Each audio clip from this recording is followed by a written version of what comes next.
من يهده الله فلا مضل له ومن يضلل فلا هادي له وأشهد أن لا إله إلا الله وحده لا شريك له وأشهد أن محمدًا عبده ورسوله صلى الله عليه وسلم الذي أرسله بالحق بشيرا ونذيرا وداعيا إلى الله بإذنه وسراجا منيرا أما بعد فقد قال الله تبارك وتعالى في كلامه المجيد وفرقانه الحميد أعوذ بالله من الشيطان الرجيم بسم الله الرحمن الرحيم إذا زلزلت الأرض زلزالها وأخرجت الأرض أثقالها وقال الإنسان ما لها يومئذ تحدث أخبارها بأن ربك أوحى لها يومئذ يصدر الناس أشتاتا ليروا أعمالهم فمن يعمل مثقال ذرة خيرا يره ومن يعمل مثقال ذرة شرا يره سورة الزلزال. وقال النبي الأمين صلى الله عليه وسلم لا تقوم الساعة حتى يكثر الزلازل رواه البخاري أو كما قال عليه الصلاة والسلام যাদের হৃদয়ে আছে আল্লাহর ভয় তারা কভু পথ ভুলে যায় না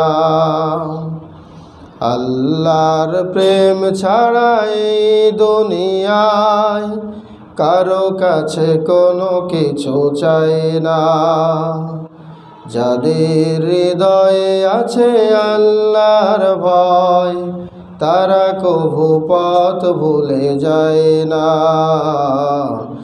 আল্লাহর প্রেম ছাড়া এই দুনিয়ায় কারো কাছে কোনো কিছু চায় না রাতের আধারে যারা সিজদাতে রয় দু চোখের শ্রুতে নদী যেন বয় রাতের আধারে যারা সিজদাতে রয় দু চোখের শ্রুতে নদী যেন বয় ছলনার হাত ছানি যতই আসুক ছলনার হাত ছানি যতই আসুক পিছনে ফিরেও তাকায় না যাদের হৃদয়ে আছে আল্লাহর ভয় তারা কভু পথ ভুলে যায় না আল্লাহর প্রেম ছাড়া এই দুনিয়ায় কারো কাছে কোনো কিছু চায় না দিন কায়েমের পথে যারা অবিচাল তারা হলো আল্লাহর প্রিয়জন বাতিলের কাছে যারা হার মানে না সংগ্রাম করে যায় আমরণ দিন কায়েমের পথে যারা অবিচল তারা হলো আল্লাহর প্রিয়জন বাতিলের কাছে যারা হার মানে না সংগ্রাম করে যায় আমরণ হেরার আলোতে যার হৃদয় রঙিন হাতে আল কোরআনের দীপ্ত সঙ্গীন, হেরার আলোতে যার হৃদয় রঙিন। হাতে আল কোরআনের দীপ্ত সঙ্গীন, সত্যের পথে যারা নিবেদিত প্রাণ, সত্যের পথে যারা নিবেদিত প্রাণ, শত্রুকে কভু ভয় পায় না। যাদের হৃদয়ে আছে আল্লাহর ভয়, তারা কভু পথ ভুলে যায় না। আল্লাহর প্রেম ছাড়া এই দুনিয়ায় কারো কাছে কোনো কিছু চায় না, কারো কাছে কোনো কিছু চায় না। বলেন আলহামদুলিল্লাহ। আমরা আজকে নরসিংদী জেলা জমিয়তে আহলে হাদিস এবং জমিয়ত সুববানে আহলে হাদিসের যৌথ উদ্যোগে মাসিক আলোচনা সভায় উপস্থিত হতে পেরেছি। আমরা সকলেই পড়ি আলহামদুলিল্লাহ। লাখো কোটি দরুদ সালাম নবী মুহাম্মদ রাসূলুল্লাহ সাল্লাল্লাহু আলাইহি ওয়াসাল্লামের প্রতি। আমার সামনে উপস্থিত আমার শ্রদ্ধেয় সরাসরি সম্মানিত উস্তাদ শাইখ হাফেজ হাফিজুর রহমান, আতালাল্লাহু উমরাহু ওয়া জাযাহুল্লাহু ফিদ দারাইন। আমরা সকলে বলি আমিন। আল্লাহ পাক তার নেক হায়াতকে বৃদ্ধি করে দিক। উস্তাদের এখনও যেই দীপ্ত কণ্ঠ, যে আওয়াজ, আল্লাহ যেন আওয়াজ ইমানের সহিত মরণের আগ পর্যন্ত এরকম দীপ্ত রাখেন। আমরা সকলে পড়ি আমিন। আর আপনারা যারা উপস্থিত আছেন, আপনারা সকলেই প্রায় আমাকে চেনেন। আমি আপনাদের সামনে অত্যন্ত সংক্ষিপ্ত সময়ে যে বিষয়টি নিয়ে কথা বলবো সেটি হচ্ছে সূরাতুল জিলজাল। সূরা জিলজাল নিয়ে সংক্ষিপ্ত সময়ে আমি আপনাদের সামনে কিছু কথা শেয়ার করবো ইনশাআল্লাহ। ওমা তাওফীকি ইল্লা বিল্লাহ আলাইহি তাওয়াক্কালতু ওয়া ইলাইহি উনীব। সম্মানিত উপস্থিতি, আমরা কোরআনুল কারিমের দুইটা ধারা দেখি। একটি ধারা হচ্ছে নাজিলের ধারা, আরেকটি ধারা হলো বর্তমান কোরআন মাজিদের সূরাগুলোর বিন্যাসের ধারা। তো একটিকে বলা যায় তারতিব বিন নুজুল, আরেকটিকে বলা যায় তারতিব বিল মুসহাব। তারতিব বিন নুজুল মানে নাজিল হওয়ার দিক দিয়ে এই সূরাটি কয় নাম্বার, আর তারতিব বিল মুসহাব মানে হলো কোরআনের বিন্যাস অনুযায়ী এই সূরাটি কত নম্বর। তো আমরা আগে শুনি যে তারতিব বিন নুজুল নাজিল হওয়ার দিক দিয়ে, অর্থাৎ নাজিলের ধারাবাহিকতায় এই সূরাতুল জিলজাল হলো 93 নম্বর সূরা। এই সূরাটির আগে 92টি সূরা আল্লাহ নাজিল করেছিলেন, বলেন সুবহানাল্লাহ। এবং এই সূরাটির আগে যে সূরাটি আল্লাহ নাজিল করেছিলেন সেই সূরাটি হলো সূরা নিসা। আর এই জিলজাল সূরাটির পরে যে সূরাটি আল্লাহ নাজিল করেছেন সেটি হলো সূরাতুল হাদিদ। সূরাতুল হাদিদ এই সূরার পরে নাজিল হয়েছে, আর সূরা নিসা এই সূরাটির আগে নাজিল হয়েছে। তাহলে এবার আমরা ক্লিয়ার হলাম যে সূরাটি নাজিল হওয়ার দিক দিয়ে 93 নম্বর সূরা। আগে নাজিল হয়েছে সূরা নিসা, পরে নাজিল হয়েছে সূরা হাদিদ। মুখস্থ থাকবে তো সবাই ছাত্ররা, এবং যারা আমাদের শ্রদ্ধাভাজন ব্যক্তি আছেন এটা মুখস্থ রাখবেন ইনশাআল্লাহ। সূরা জিলজাল 93 নম্বর সূরা। এই নাজিল হওয়ার দিক দিয়ে আগে আছে সূরা নিসা নাজিল হওয়ার দিক দিয়ে, এবং এই সূরার পরে নাজিল হয়েছে সূরা আল হাদিদ। এবার আসি কোরআনের বিন্যাস অনুযায়ী এই সূরাটি কয় নাম্বার। বর্তমান কোরআন মাজিদের যে ধারাবাহিকতা আছে সেই ধারাবাহিকতায় এই সূরাটি 99 নম্বর সূরা। এই সূরাটির আগে রয়েছে সূরা আল বাইয়িনা, এই সূরাটির পরে যে সূরা রয়েছে সেটি হচ্ছে সূরা আল আদিয়াত। এবার আমরা জানব সূরাটি মাক্কি না মাদানী। এই সূরাটি নাজিল হয়েছে মাদানী যুগের শুরুতেই। তাফসীর ইবনে কাসির খুললে আপনারা পেয়ে যাবেন এই সূরাটি মাদানী যুগের শুরুতে নাজিল হয়েছে। এই সূরাটিতে আয়াত আছে 8টি, এবং এই সূরাটি মাদানী, এবং এই সূরাটি কোরআনের বিন্যাস অনুযায়ী 99 নম্বর সূরা। এবার আমি আপনাদেরকে বলবো যে সূরাটির নাম জিলজাল কেন রাখা হলো। সূরাটির নাম যে জিলজাল, এটার কারণ কি? এটার কারণ হলো আমরা সবাই জানি, এখানে হয়তোবা অনেকেই ওস্তাদি জানেন, জিলজাল শাব্দিক অর্থ হচ্ছে কম্পন, কাঁপাকাঁপি করা, লাফালাফি করা। এর মানে আরবি শব্দ হলো জিলজাল। তো এই সূরার 1 নম্বর আয়াতেই আল্লাহ তাআলা পৃথিবীকে ভয়ঙ্করভাবে কাঁপানোর কথা তিনি তুলে ধরেছেন, এবং সেখান থেকেই এই আয়াতের প্রথম আয়াতের অর্থের দিক থেকেই এই সূরাটির নামকরণ করা হয়েছে সূরা আজ-জিলজাল। এবার আসি, এই সূরার কয়েকটা থিম আছে, কয়েকটি আসল বিষয় আছে এবং মূল প্রতিপাদ্য আছে। সেটি হলো, প্রথম নাম্বার হলো আল্লাহ যে জমিনটাকে কাঁপাবেন, প্রবল একটা ভূমিকম্প হবে। এখন যে ভূমিকম্পগুলো হচ্ছে, এই ভূমিকম্পগুলো আমরা টের না পেলেও সত্যিকারের যে ভূমিকম্প, এটা কিন্তু সবাই টের পাবে। কি বলেন, ঠিক কিনা? ওই ভূমিকম্পতে কেউ বলতে পারবে না যে ভূমিকম্প হচ্ছে না মাটি কাঁপতেছে, এই কথা বলার কেউ সাহস পাবে না। ওইটা সেই ভূমিকম্পর কথা আল্লাহ পাক বলেছেন। এটা হলো প্রথম ভূমিকম্পর কথা আল্লাহ বলেছেন। দ্বিতীয়ত, এই সূরাতে যে বিষয় নিয়ে আলোচনা আল্লাহ করেছেন সেটি হলো পৃথিবীতে মানুষেরা যে যেখানে যাই করতেছে, অর্থাৎ পৃথিবী তার ভেতরকার সব তথ্য ফাঁস করে দেবে। সেদিন কেউ কোনো কিছু গোপন রাখার কোনো সুযোগ পাবে না। পৃথিবীর জমিন সব কিছু সেদিন বের করে দিবে, একদম ফরফর করে, সবাই সেদিন তা দেখতে পারবে। এটা হলো 2 নম্বর থিম। 3 নম্বর থিম হলো এই সূরার, সেটি অনুপরিমাণ, একেবারে জাররা পরিমাণ যদি কেউ ভালো কাজ করে সেটাও সে দেখতে পারবে, এবং জাররা পরিমাণ যদি সে মন্দ কাজ করে সেটাও সে দেখতে পারবে। এই সূরাতে মূল থিম হলো কয়টি? 3টি। এবার আমরা আসি, এই যে সূরাটির নাম আমরা শুনলাম সূরা জিলজাল, এই সূরা জিলজাল যে নাজিল হয়েছে তার একটা কারণ আছে। এবার আমরা যেটা জানবো স্পষ্ট ভাষায়, সেটাকে বলা হয় সূরা জিলজালের শানে নুজুল। প্রিয় উপস্থিতি, এই শানে নুজুলটা যদি আমরা দেখতে চাই, তাফসীর ইবনে কাসির খুললে আমরা পেয়ে যাব। মোট কথা, তাফসীর ইবনে কাসিরের 8ম খণ্ডের 464 নম্বর পৃষ্ঠায় এই জিলজালের শানে নুজুল তুলে ধরা হয়েছে। সেখানে বলা হয়েছে যে কিয়ামতের অবস্থা যে কতটা ভয়াবহ হবে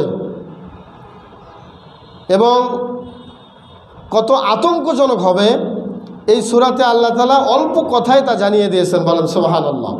অল্প কথায় আল্লাহ তাআলা জানিয়ে দিয়েছেন যে কিয়ামতটা কত ভয়ঙ্কর হবে এবং কি পরিমাণ আতঙ্কজনক এবং কি পরিমাণ মানুষ ভয়ে ভীত হবে, এটা আল্লাহ রাব্বুল আলামিন অল্প কথাতেই এই সূরাতে তুলে দিয়েছেন।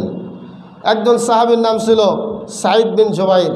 আমরা সকলেই হয়তোবা জানি সাঈদ বিন জুবাইর রাদিয়াল্লাহু তাআলা আনহু, তিনি বলেন, খাবারের প্রতি নিজেদেরকে, অন্য অন্য মানুষদেরকে খাবারের প্রতি নিজেদের প্রবল আকর্ষণ থাকা সত্ত্বেও যারা অভাবী, এতিম এবং বন্দীদেরকে খাবার খাওয়ায়, যারা এতিম, অসহায় এবং বন্দীদেরকে খাবার খাওয়ায়, যখন এই সূরা নাজিল হলো, এই সূরাটি নাজিল হওয়ার পরে, এবং সূরা আদ-দাহার নামে একটা সূরা আছে, সূরা দাহার যখন নাজিল হলো, সূরা দাহারের মধ্যে এই আয়াতটি আছে,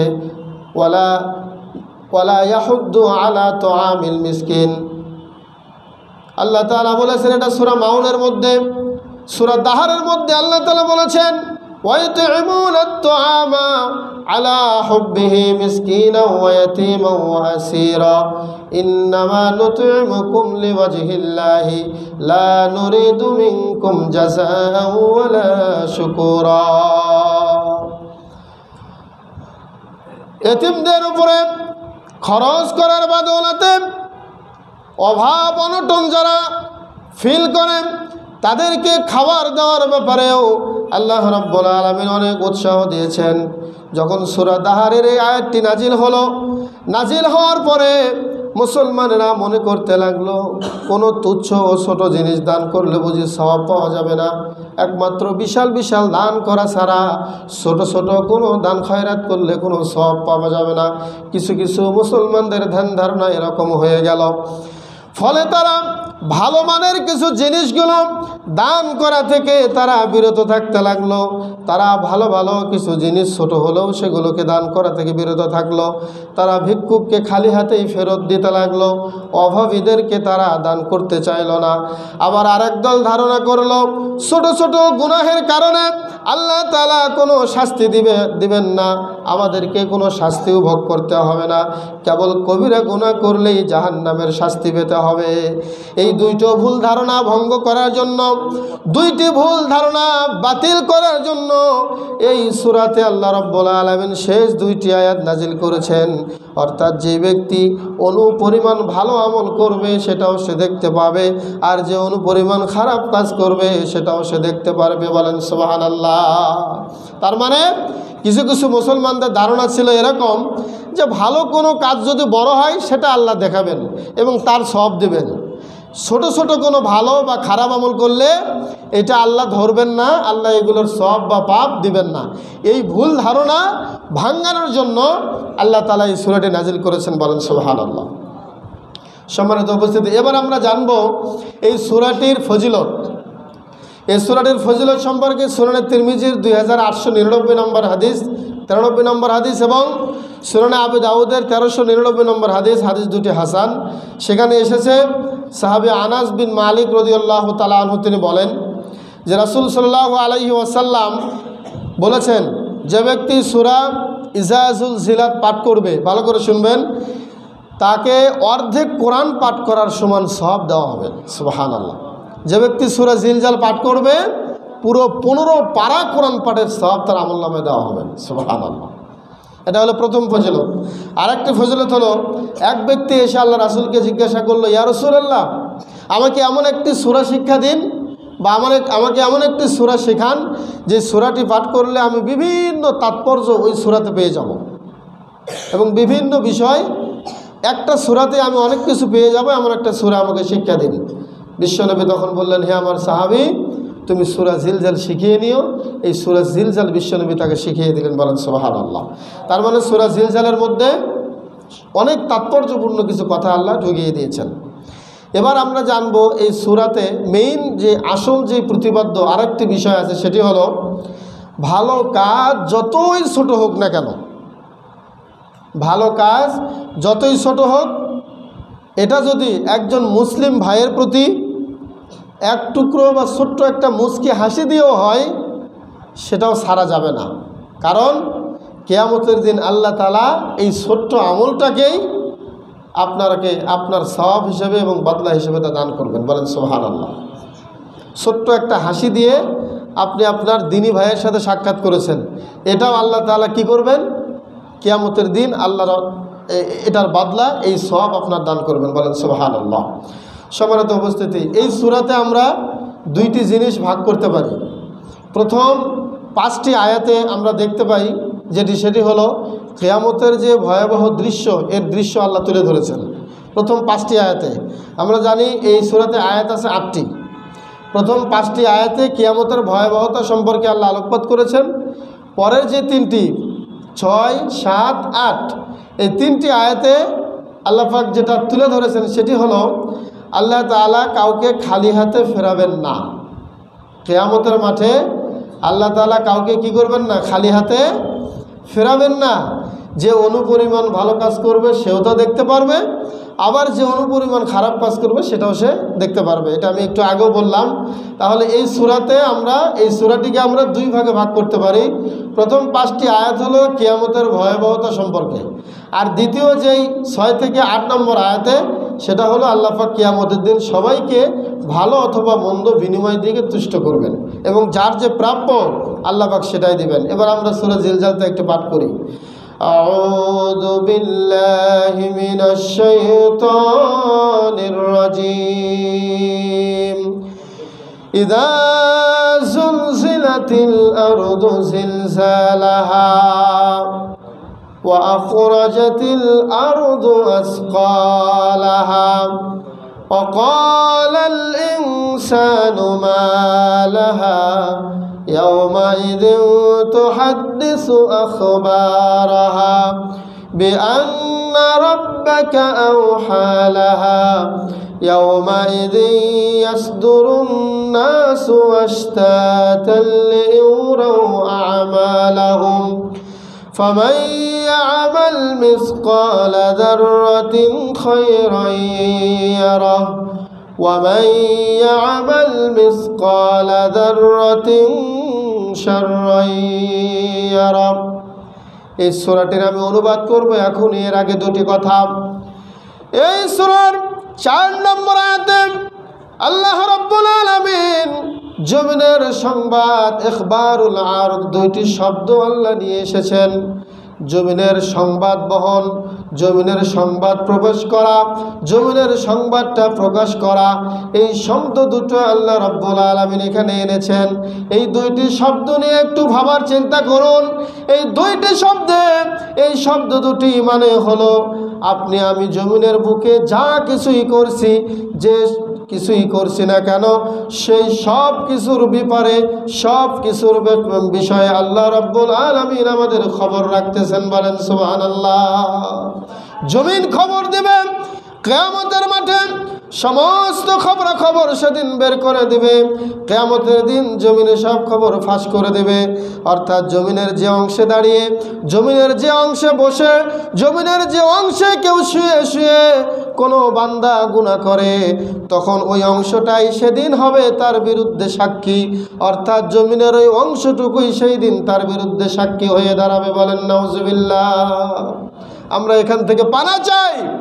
সেদিন জমিন অবশ্যই অনেকের কাছে এটি বিষয় আজগবি মনে হতে পারে যে এটা আবার কেমন কথা, জমিন আবার সাক্ষ্য দিবে কি করে?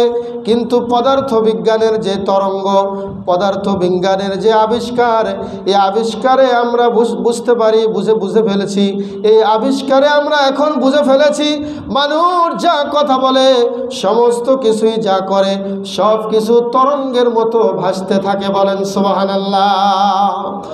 কোনো না কোনো কারণে, কোনো না কোনো জায়গায় এটা ভাসতে ভাসতে গিয়ে এক জায়গায় গিয়ে, এই ধ্বনিটা এক জায়গায় গিয়ে আবাসস্থল গড়ে তোলে। অর্থাৎ আল্লাহ তাআলা আমরা যা কিছুই করছি তা রেকর্ড করে রাখতেছেন জমিনের মাধ্যমে। জমিন তা রেকর্ড করে রাখতেছে, সেগুলো সাক্ষী হিসেবে কিয়ামতের মাঠে আল্লাহ তা হাজির করে ফেলবেন। শুধু তাই নয়, এসব সাক্ষীর বিপক্ষে সেদিন কোনো যুক্তি যদি কেউ দাঁড় করাতে যায়, সেদিন কেউ কোনো যুক্তিও দাঁড় করাতে পারবে না। সুতরাং আমাদের প্রত্যেকটি কাজের ব্যাপারে সতর্ক হতে হবে যে যেখানেই যেই কাজই করি না কেন, জমিন অবশ্যই সেই দিন আমাদের বিরুদ্ধে দাঁড়িয়ে যাবে। বলেন সুবহানাল্লাহ। এটা ছিল 4 নম্বর আয়াতের ব্যাখ্যা। এবার আসি 6 নম্বর আয়াতের দিকে। 6 নম্বর আয়াতে আল্লাহ রাব্বুল আলামিন বলেছেন, সেদিন মানুষেরা বিক্ষিপ্ত হয়ে বিভিন্ন দলে দলে ভাগাভাগি হয়ে ছোটাছুটি করবে। সেদিন মানুষ ছোটাছুটি করবে, বিভিন্ন দলে বিভক্ত হয়ে ছুটে আসবে। কেন আসবে? সেদিন তারা কেন আসবে এর কারণ আল্লাহ তুলে ধরলেন। লিউরাউ আমালাহুম, মানুষ তাদের আমল নামা দেখতে যাবে। কি আমল করেছে 7 বছর জীবনে, কি আমল করেছে 70 বছর জীবনে, এই আমলগুলো দেখার জন্য তারা দৌড়ে ছুটে আসবে, তাদেরকে যাতে তাদের আমল নামা দেখিয়ে দেওয়া হয়। এই জন্য হাসরবাসীরা বিক্ষিপ্ত অবস্থায় ছোটাছুটি করবে। কিয়ামতের দিন এমন কেউ থাকবে না যে আফসোস করবে না। আফসোসে সবাই ডুবে মরবে। আফসোস করবে আর বলবে, অবশ্যই আজকের আমল নামা যদি আমার ডান হাতে দেওয়া হতো। নেককার ব্যক্তি নিজেকে তিরস্কার করবে, সে কেন ও আরও বেশি নিজে আমল করলো না। এমনভাবে নেককার ব্যক্তি যারা হবে তারা নিজেদেরকে ধিক্কার দিবে আর বলবে, কেন বেশি আমল করলাম না। আর যদি ওই ব্যক্তি পাপিষ্ঠ হয় তবে তো কথাই নেই, তার কথা ভিন্ন। কেন সে খারাপ কাজগুলো থেকে বিরত থাকে নাই, এভাবে নিজেকে আফসোস করাবে, নিজেকে তিরস্কারের মধ্যে ফেলবে। অর্থাৎ সেজন্য ভীষণ আফসোস করতে করতে আফসোসের মধ্যেই ডুবে থাকবে। প্রশ্ন আসে একটা, সেটা হলো কিয়ামতের দিন, কিয়ামতের এই অবস্থার কথা আল্লাহ আমাদের সামনে কেন আগেই জানিয়ে দিলেন? এটা প্রশ্ন আসে না? আল্লাহ কেন আমাদেরকে এটা জানিয়ে দিলেন? সেদিন সবাই বিক্ষিপ্ত অবস্থায় আমলনামা দেখার জন্য ছোটাছুটি করবে। আল্লাহ এই কথা আমাদেরকে এই জন্য জানিয়ে দিলেন। এই কথা এই জন্যই জানানো হয়েছে, সেটা হলো আল্লাহ চান না আল্লাহর কোনো বান্দা তার জাহান্নামের আগুনে জ্বলে পড়ে ছারখার হয়ে যাক। বলেন সুবহানাল্লাহ। আল্লাহ এটা চান আমার কোনো বান্দা যাতে আগুনের মধ্যে না যায়, পোড়ার যে যন্ত্রণা, এই যন্ত্রণা থেকে আমার বান্দারা যাতে সরে আসে, ওই জাহান্নামের আগুন থেকে যাতে ফিরে আসে। অবশ্যই জাহান্নামে যাওয়ার যেন কোনো ধরনের আমল তার দ্বারা না হয়, এই জন্য সাবধান করার জন্য আল্লাহ তাআলা আগেই আমাদেরকে এই সম্পর্কে সতর্ক করেছেন। বলেন সুবহানাল্লাহ। আমার ভাইয়েরা, শুধু তাই নয়, সুতরাং আমাদেরকে একটা জিনিস করতে হবে, সেটি হলো ভালো কাজ করে যেতে হবে। সেটা বড় হোক বা ছোট হোক, কোনো অবস্থাতেই এই কাজগুলোকে ছোট চোখে দেখা যাবে না, যেহেতু ভালো মন্দ কোনো কাজই আল্লাহর দৃষ্টি এড়ায় না। অতএব কোনো কাজই আমাদেরকে ছোট চোখে দেখা যাবে না। তাই সুযোগ পেলেই ভালো কাজ করে ফেলতে হবে। ধরুন আপনাদেরকে উদাহরণস্বরূপ বলি, রাস্তায় একটা লোক, দুইজন লোক মিলে একটা লোক আরেকজন লোককে পিটানো শুরু করেছে।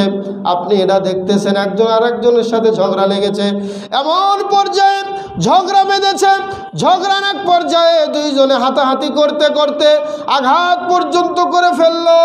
ওদেরকে যদি আপনি একটু ছাড়িয়ে দিয়ে, যদি মীমাংসা করে দুইজনের গায়ে বা মাথায় হাত বুলিয়ে দিয়ে একটা উপদেশ যদি আপনি দিয়ে চান, উপদেশ আপনি চাইলেই দিতে পারেন। যদি বলেন যে এইভাবে ঝগড়া করলে রাস্তায় মানুষ কি বলবে, দুইজনে শান্ত হয়ে যাও। আর একটা উদাহরণ যদি আমি আপনাদের সামনে দিই, সেটি হলো একজন অন্ধ মানুষ রাস্তা পার হতে পারছে না, আপনি অন্ধ ব্যক্তির হাতটা ধরলেন, হাত ধরে তাকে রাস্তাটা আপনি পার করে দিলেন। এই যে ছোট্ট একটা কাজ, এই কাজটা করলে কিন্তু আপনি ঠকবেন না, বরং হিসেবের খাতায় জমা হবে আপনার এই ছোট্ট আমলটাও। কাল কিয়ামতের দিন এমন ছোট্ট আমলও আপনাকে বাঁচিয়ে দিতে পারে ওই ভয়ঙ্কর জাহান্নামের আগুন থেকে। বলেন ঠিক না বা ঠিক? একটা অন্ধ মানুষকে রাস্তা পার করে দিলেন, এর জন্য হয়তোবা আল্লাহ রাব্বুল আলামিন আপনাকে জাহান্নামের আগুন থেকে পরিত্রাণ দিতে পারেন। আল্লাহ কি দিতে পারেন না? দিতে পারেন। জাহান্নামের আগুন কেমন আমরা দেখেছি? দেখি নাই। জাহান্নামের আগুনের জ্বালা আমরা সহ্য করতে পারবো? জাহান্নামের আগুন বড় ভয়ের কারণ, জাহান্নামের আগুন বড় ভয়ের কারণ, আল্লাহ তুমি জাহান্নামে দিও না, আমি অন্ধকার কবরে আছি বড় বিপদে, বাহিরের মানুষ কাজে লাগে না, আমি অন্ধকার কবরে। অর্থাৎ জাহান্নামের আগুনের জ্বালা, জাহান্নামের আগুনের আযাব আমরা সহ্য করতে পারবো না। একটা হাফেজে কোরআন দাও তো এখান থেকে। তাহলে আমি যেটা বলছিলাম, আমি কিন্তু এখনও সূরাটির অনুবাদ করি নাই। করি নাই, শুধু বিভিন্ন আয়াতের কিছু ব্যাখ্যা, কিছু শব্দের কিছু বিশ্লেষণ আমি করলাম। এই সূরাটি নিয়ে কিছু কথা আমি আপনাদের সামনে শেয়ার করছিলাম। এবার আমি সরাসরি এই সূরাটির অনুবাদ আপনাদের সামনে তুলে ধরব। আমরা সকলেই এর আগে জেনেছি সূরাটি মাক্কি না মাদানী, একটু বলেন তো সবাই। সূরাটি মাদানী। তাহলে এই সূরাটি আল্লাহ নবীর জীবনে কোথায় নাজিল হয়েছে? মদিনায় নাজিল হয়েছে। অর্থাৎ মাদানী যুগের শুরুর দিকে আল্লাহ তাআলা এই সূরাটি নাজিল করেছেন। এই সূরাটির যেই থিমগুলো আমি বলছিলাম, এই সূরাটির মধ্যে প্রথম থিম ছিল আল্লাহ তাআলার যে ভূমিকম্প, এটা। দ্বিতীয়ত বলেছি যে আল্লাহ তাআলা সমস্ত বান্দাকে খালি হাতে ফেরাবেন না। তৃতীয়ত বলেছি সেদিন মানুষের একটা দৃশ্য কেমন হবে, কিয়ামতের একটা দৃশ্য আল্লাহ তুলে ধরেছেন। তো এই সূরার প্রথম যে আয়াতটি আল্লাহ তাআলা বলেছেন, ইদা জুলজিলাতিল আরদু জিলজালাহা। ইদা মানে যখন, জুলজিলাতি মানে কাঁপানো হবে, আল আরদু মানে জমিনটাকে, জিলজালাহা মানে তার কাঁপানোর মতো, তাকে কাঁপানোর মতো যখন জমিনটাকে কাঁপানো হবে, ও আখরাজাতিল আরদু আসকালাহা। আর এই কাঁপুনিতে দেখবেন যখন কোনো ভূমিধস হয় তখন কি হয় বলেন তো? এখানে যদি ভূমিধস হয়, এই ভূমিধস ভূমিকম্পের একটা স্বভাব হলো, জাতিগত স্বভাব হলো, যেখানে হবে এই জায়গাটা ফেটে চৌচির হয়ে যাবে, এই বরাবর যারাই থাকবে তারাই মাটির নিচে ডুবে যাবে। এটা কিন্তু ভূমিধসের একটা চরিত্র এবং স্বভাব। আল্লাহ তাআলা বলছেন, শোনো, ওয়া আখরাজাতিল আরদু আসকালাহা। সেদিন জমিন তার সমস্ত বোঝাগুলো বের করে দেবে।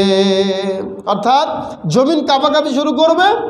কাঁপাকাঁপি শুরু করার এক পর্যায়ে এই জমিন থেকে জমিন যে জায়গাটা আছে এটা কি হয়ে যাবে, ফেটে চৌচির হয়ে যাবে এবং ফাঁকা হয়ে যাবে। এই জমিনের সমস্ত খবরাখবর জমিন সেদিন বকবক করে যেভাবে আমরা কথা বলি এইভাবে জমিন সেদিন তার সব কথা খুলে দেবে। বলেন সুবহানাল্লাহ। বলবে আমার উপরে দাঁড়িয়ে, এখানে দাঁড়িয়ে সে অমুকের নামে গীবত করেছে, এরকম জেনায় লিপ্ত হয়েছে, এরকম ভালো কাজ করেছে, এরকম খারাপ কাজ করেছে, প্রত্যেকটা কথা পাই টু পাই জমিন সেদিন আমাদের সামনে প্রকাশ করে দেবে। বলেন সুবহানাল্লাহ। এটা হলো দ্বিতীয় নম্বর আয়াতের অর্থ। 3 নম্বর আয়াতের অর্থ হলো ওয়াকালাল ইনসানু মা লাহা, সেদিন মানুষ বলবে কি হয়েছে, জমিন এমন শুরু করেছে কেন, জমিনের এমন অবস্থা কেন, জমিন এভাবে এরকম কাণ্ড শুরু করেছে কেন, এরকম তো জমিন কোনোদিন করে নাই। আল্লাহ পরের আয়াতে বলছেন বিআন্না রাব্বাকা আওহা লাহা, জমিন এমনি এমনি সব করবে না, জমিন এমনিতে এরকম করছে না। জমিন এরকম করার কারণ হলো বিআন্না রাব্বাকা আওহা লাহা, সেদিন আল্লাহ তাআলা তার সব কথা বলার অধিকার তাকে দিয়ে দিবেন। জমিনকে সেদিন আল্লাহ ওহী করবেন, হে জমিন তুমি তোমার সব কথা আজকে খুলে বলো। বলেন সুবহানাল্লাহ। জমিন কোনো কথা গোপনে রাখবে না। ইয়াউমাইদিন তুহাদ্দিসু আখবারাহা, সব কথা তিনি সেদিন জমিন সেদিন বের করে দেবে। কেন বের করবে জমিন কথা বলবে তখনই যখন আল্লাহ জমিনকে কথা বলার আদেশ দিবেন। জমিন এমন কোনো কথা রাখবে না যে গোপন রাখবে। প্রত্যেকটা কথা রন্ধ্রে রন্ধ্রে থাকা মানুষের জীবনের সমস্ত কথাগুলো তার সামনে দাঁড়িয়ে, তার উপরে দাঁড়িয়ে যা কিছুই করেছে সব খবরাখবর জমিন সেদিন বলে দেবে। যখন এরকম হবে, ভূমিকম্প হবে, মানুষ বেহুশ হয়ে পড়ে যাবে, মানুষ শুধু আফসোস করতে থাকবে কি হলো, কি শুরু হলো, এমন অবস্থা হলো কেন। মানুষ তখনও বুঝতে পারবে না যে কিয়ামত শুরু হয়ে গিয়েছে। মানুষ হা হুতাশ করে বিক্ষিপ্ত অবস্থায় দৌড়দৌড়ি করতে থাকবে। তখন ইসরাফিল আলাইহিস সালাতু ওয়াস সালাম বিশাল একটা ফুৎকার দেবেন। ওই ফুৎকারের আওয়াজের চোটে সবাই কানের ভেতরে আঙ্গুল দিয়ে জমিনে চিত হয়ে শুয়ে পড়ে যাবে। বলেন সুবহানাল্লাহ। এভাবে সহিহ বুখারীতে এসেছে হাজার হাজার বছর পার হয়ে যাবে। এক বর্ণনায় পাওয়া যায় 40,000 বছর পার হয়ে যাবে, আর এক বর্ণনায় পাওয়া যায় 40 বছর পার হয়ে যাবে। তারা এই অবস্থায় বেহুশ হয়ে শুয়ে থাকবে। আবার ইসরাফিল আরেকটা ফু দিবেন, তখন সবাই আবার একসাথে লাফিয়ে তারা দাঁড়িয়ে এমন অবস্থা হবে তারা আবার ছোটাছুটি শুরু করবে তাদের আমলনামা দেখার জন্য। বলেন সুবহানাল্লাহ। কি বিভীষিকাময় অবস্থা হবে। গতকাল আমি একটি ভিডিও দেখলাম, একজন ছেলে মানুষকে সাথে নিয়ে বাবা দোকানদার কাছ থেকে কিছু মাল সামানা কিনছিলেন। হয়তোবা অনেকে ভিডিওটা দেখেছেন। যখনই ভূমিকম্প শুরু হলো, সন্তানকে রেখে এমন একটা দৌড় দিল। সন্তান পড়ে আছে দোকানের সামনেই, ওখানেই দাঁড়িয়ে আছে, আর বাবা দোকান থেকে বের হয়ে রাস্তায় চলে গিয়েছে। ঘটনা আপনারা দেখেন নাই? তাহলে এইরকম যদি অবস্থা হয় দুনিয়াতেই, নিজের জীবন বাঁচানোর জন্য দুনিয়াতেই যদি একজন বাবা সন্তানকে ভুলে যায়, এই জন্য আল্লাহ কোরআনুল কারীমের মধ্যে সূরা আবাসার মধ্যে ঘোষণা করেছেন ইয়াউমা ইয়াফিরুল মারউ মিন আখিহি ওয়া উম্মিহি ওয়া আবিহি ওয়া সাহিবাতিহি ওয়া বানিহি। সেদিন মানুষ পলায়ন করবে তার মায়ের কাছ থেকে। মাকে চিনবে না সন্তান, বাবাকে চিনবে না, তার সঙ্গী সাথীকেও চিনবে না, এবং তার সন্তান থেকেও চিনবে না। সন্তান থেকে, পরিবার থেকে, বাবা মা থেকে, ভাই ব্রাদার থেকে, সবার থেকে সেদিন পলায়ন করবে। তার একটা চিত্র আমরা বর্তমান দুনিয়ার ভূমিকম্প থেকে দেখতে পেয়েছি। বলেন ঠিক না বাটি? আজকেও বিকেলবেলা ভূমিকম্প আপনাদের নরসিংদীতে হয়েছে, 4:16 না 15 দিকে। সবাই টের পেয়েছেন কিনা? আজকে বিকেলও হয়েছে। আল্লাহ পাক আমাদেরকে রক্ষা করুন বলে আমিন। এবং গতকাল দেখলাম আমাদের সেই টেকনাফে, সেখানে ভূমিকম্প হয়েছে। তার মানে প্রত্যেক দিন ভূমিকম্প হতে হতে বিশ্বনবী নবী মুহাম্মদ রাসূলুল্লাহ সাল্লাল্লাহু আলাইহি ওয়াসাল্লাম সহিহ বুখারীর বর্ণনা তিনি বলেছেন, লা তাকুমুস সাআতু হাত্তা ইয়াকসুরাজ জালাজিল, কিয়ামত ততদিন পর্যন্ত সংগঠিত হবে না। সহিহ বুখারীর ৭১২১ নম্বর হাদিস। বিশ্বনবী বলেছেন, বেশি বেশি যখন ভূমিকম্প হবে তখন মনে করবে কিয়ামত অনেক নিকটে, কিয়ামত অনেক নিকটে। আর যখন বড় বড় কিয়ামতের আলামতগুলো প্রকাশ হওয়া শুরু হবে, যেমন ঈসা আলাইহিস সালাতু ওয়াস সালামের আগমন এবং দাজ্জালের আগমন, ইয়াজুজ মাজুজের আবির্ভাব, এগুলো একটার পর একটা, যেভাবে তাসবির দানা একটা ছিঁড়লে আর একটা চলে আসে, ঠিক বড় আলামতগুলো মুহাদ্দিসিনে কেরাম বলেছেন এভাবেই চলে আসবে। এই বড় আলামতগুলো বাস্তবায়ন হতে বেশি দিন সময় লাগবে না। তার এই কিয়ামত সংগঠিত হওয়ার ছোট ছোট যে আলামত, তার মধ্যে একটা হলো বেশি বেশি ভূমিকম্প হওয়া। সম্মানিত উপস্থিতি, এই জন্য আল্লাহ তাআলা পরের আয়াতে বলেছেন, ইয়াউমাইযি ইয়াসদুরুন নাসু আশতাতাল লিউরাউ আমালাহুম, সেদিন সবাই শুধু বলবে, জীবনে কি আমল করেছিলাম, কি কাজ করেছিলাম, এটা একটু দেখব। দেখার জন্য সবাই সেদিন পাগল পারা হয়ে যাবে। সেদিন তার সামনে তার আমলনামা দিয়ে বলা হবে, অন্য আয়াতে আল্লাহ বলেছেন, ইকরা কিতাবাক কাফা বিনাফসিকাল ইয়াউমা আলাইকা হাসিবা। হে বান্দা, আজকে তুমি তোমার কিতাব নিজে অধ্যয়ন করো, তোমার কিতাব পাঠ করার জন্য আজকে তুমি নিজেই যথেষ্ট। তোমার কিতাব পাঠ করার জন্য তুমি নিজেই বলতে পারবে কি আমল করেছো। সুতরাং তোমার কিতাবটা আজকে তুমি নিজেই পাঠ করতে থাকো। বলেন সুবহানাল্লাহ। فَأَمَّا مَنْ أُوتِيَ كِتَابَهُ بِيَمِينِهِ فَسَوْفَ يُحَاسَبُ حِسَابًا يَسِيرًا وَيَنْقَلِبُ إِلَى أَهْلِهِ مَسْرُورًا। সুবহানাল্লাহ। সেদিন যার আমলনামা ডান হাতে দেওয়া হবে সে অনেক সুখী হবে, অনেক সুখী স্বচ্ছন্দ জীবন যাপন করবে। فَأَمَّا مَنْ أُوتِيَ كِتَابَهُ بِيَمِينِهِ فَسَوْفَ يُحَاسَبُ حِسَابًا يَسِيرًا। সেদিন ডান হাতে আমলনামা দেওয়া মানে তার হিসাবটা সহজ হয়ে যাবে। বলেন সুবহানাল্লাহ। وَأَمَّا مَنْ أُوتِيَ كِتَابَهُ بِيَمِينِهِ, যেদিন যার আমলনামা তার বাম হাতে দেওয়া হবে, যারই আমলনামা বাম হাতে পেশ করা হবে, ফায়াকুলু, সেদিন সে বলবে, ইয়া লাইতানি লাম উতা কিতাবিয়া, হায় আফসোস যদি আমার এই কিতাব দেওয়া না হতো, আমার জন্য ভালো হতো। বলেন সুবহানাল্লাহ। এই কিতাবটা যদি আজকে আমাকে দেওয়া না হতো তাহলে আমার জন্য এটাই ভালো ছিল, এই আমলনামা কেন আমাকে দেওয়া হলো। আল্লাহ পাক এই জন্য বলছেন, ইয়াউমাইযি ইয়াসদুরুন নাস, সেদিন মানুষ ছোটাছুটি করবে, লিউরাউ আমালাহুম, তাদের আমলগুলো দেখার জন্য। আল্লাহ পাক বলছেন, ফামান ইয়ামাল মিসকালা যাররাতিন খায়রান ইয়ারা, সেদিন যে যাররা পরিমাণ ভালো আমল করবে সেটাও সে দেখতে পারবে, আর সেদিন যে যাররা পরিমাণ খারাপ আমল করবে সেটাও সে দেখতে পারবে। এই দেখার জন্য কোনো কম্পিউটার, কোনো ডিভাইসের প্রয়োজন হবে না। বলেন সুবহানাল্লাহ। সেদিন আমলনামা দেখার জন্য কোনো কম্পিউটারের প্রয়োজন হবে যে দেখি কম্পিউটারে আল্লাহ কি নোট করে রেখেছেন, এমন আমলনামা আল্লাহ আপনার সামনে পেশ করে দিবেন। এই আমলনামায় আপনার জন্য যথেষ্ট হয়ে যাবে। আপনার আমলনামা, আপনার দলিল, আপনার প্রমাণপঞ্জি পেশ করার জন্য আপনার আমলনামাই যথেষ্ট। আপনার সামনে দেওয়া হবে, আপনি দেখে বলতে পারবেন, মালি হাযাল কিতাব, এটা কেমন কিতাব, লা ইউগাদিরু সগীরাতাও ওয়ালা কাবীরা, এমন কোনো ছোট গুনাহ নেই সারা হয়েছে, এমন কোনো বড় গুনাহ নেই সারা হয়েছে, ছোট বড় সব কিছু এখানে লেখা হয়েছে। মালি হাযাল কিতাব, এটা আশ্চর্যের একটা কিতাব। সম্মানিত উপস্থিতি, এই যে ওস্তাদজি একটু আগে বলছিলেন বাউল আবুল সরকার, আর ফাউল আরেকটা আছে ফরহাদ মাজহার, নাম শুনছেন সবাই অবশ্যই। এই দুই ভণ্ড, দুই বদমাইশ, এরা যা করতেছে আপনারা কি বলেন, এগুলো কি আল্লাহর কাছে রেকর্ড হয়ে নাই? আল্লাহ সম্পর্কে সে যা বলেছে, আপনারা একটু আকীদা, তাদের আকীদা সম্পর্কে জানার চেষ্টা করবেন সবাই। কারণ হলো তাদের, আমাদের যেমন একটা ধর্ম আছে ইসলাম, এই বাউল যারা তাদের কোনো ধর্মই নেই। আমার কথাটা বুঝতে পারছেন সবাই? যারা বাউল তাদের কোনো কি নাই, ধর্মই নাই। অনেক সময় দেখবেন তাদের কথা আমাদের ইসলামের কথার সাথে তারা মিলে যায়, কিছু কিছু কথা বলে অনেক সুন্দর কথা।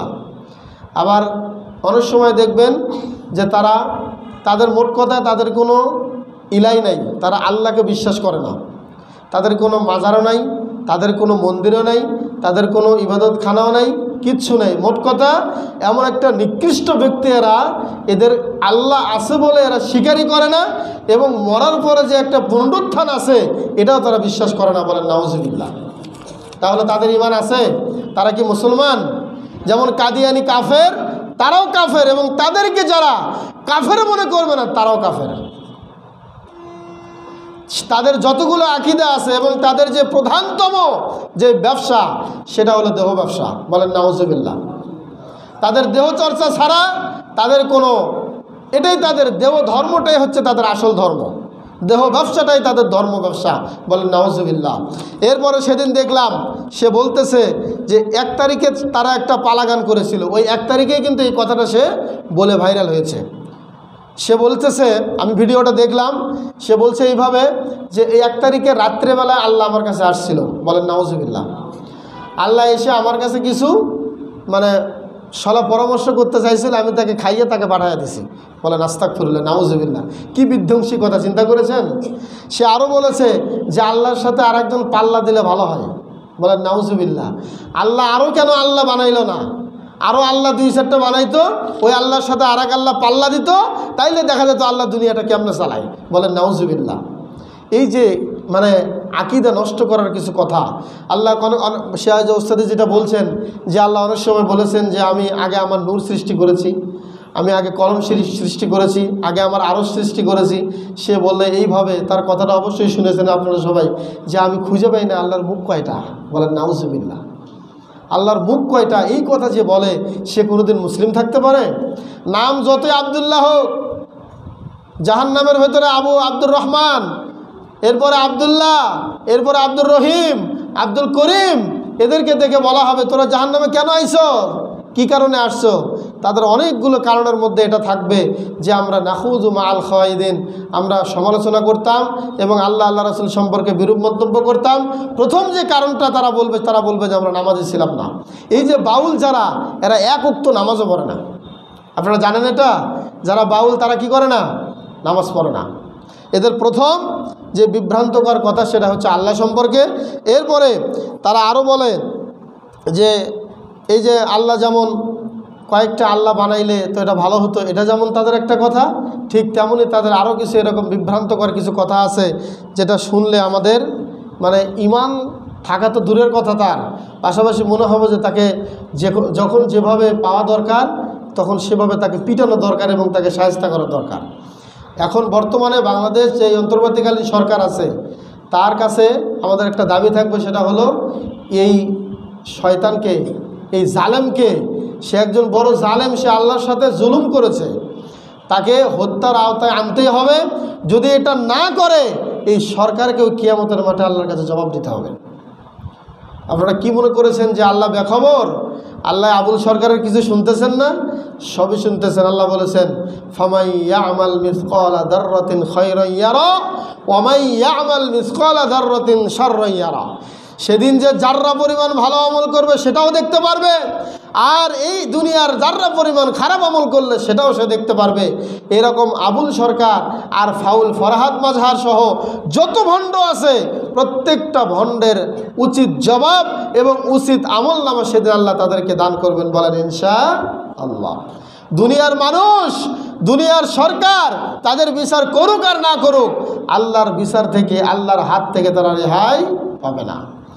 আল্লাহ পাক আমাদের সকলকে বোঝার এবং আমল করার তৌফিক দান করুক। আমরা সকলে পড়ে আমিন। যে আলোচনা করলাম সূরা জিলজাল থেকে, আল্লাহ পাক যেন আমাদেরকে মানার এবং আমল করার তৌফিক দান করেন। আমরা সকলে পড়ে আমিন। হাজা মা ইনদি ওয়াল ইলমু ইনদাল্লাহ।